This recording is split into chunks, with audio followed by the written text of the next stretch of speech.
ముందుగా జై స్వరాజ్య world TV వారికి ధన్యవాదాలు చెప్తున్నాను. ఎందుకంటే ఒక మంచి కార్యక్రమాన్ని వీళ్ళు ప్రమోట్ చేస్తున్నారు. ఎందుకంటే ఏ ఉద్యమమైనా మీడియా ద్వారానే మనకు ఎక్కువ మందికి రీచ్ అవుతుంది కాబట్టి ఈ కార్యక్రమాన్ని ప్రమోట్ చేస్తున్న జై స్వరాజ్య టీంకి వన్స్ అగైన్ నిజంగా థ్యాంక్స్ చెప్తున్నాను.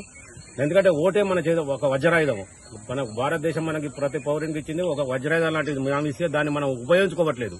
సో దానివల్ల మనం వేస్ట్ కోల్పడుతున్నాం.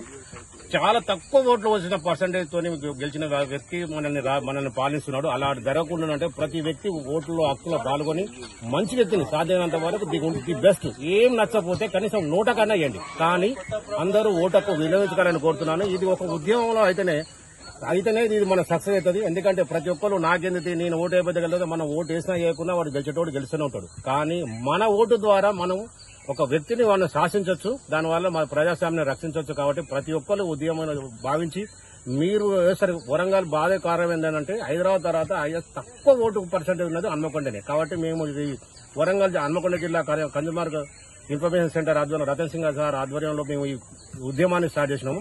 ఎందుకంటే ఈసారైనా కనీసం మనకు ఒక హైయెస్ట్ పర్సెంటేజ్ కనీసం 50% అయినా దాటాలని ఉద్దేశంతో ఈ ఉద్యమం స్టార్ట్ చేసినాం. కాబట్టి ప్రతి ఒక్కరికి మరొకసారి మా తరఫున విజ్ఞప్తి ఏంటంటే దయచేసి ఓటింగ్ పాల్గొనండి. మీరుతో పాటు మీ చుట్టుపక్కల వాళ్ళకు కూడా ఎంకరేజ్ చేస్తారని ఆశిస్తున్నాం.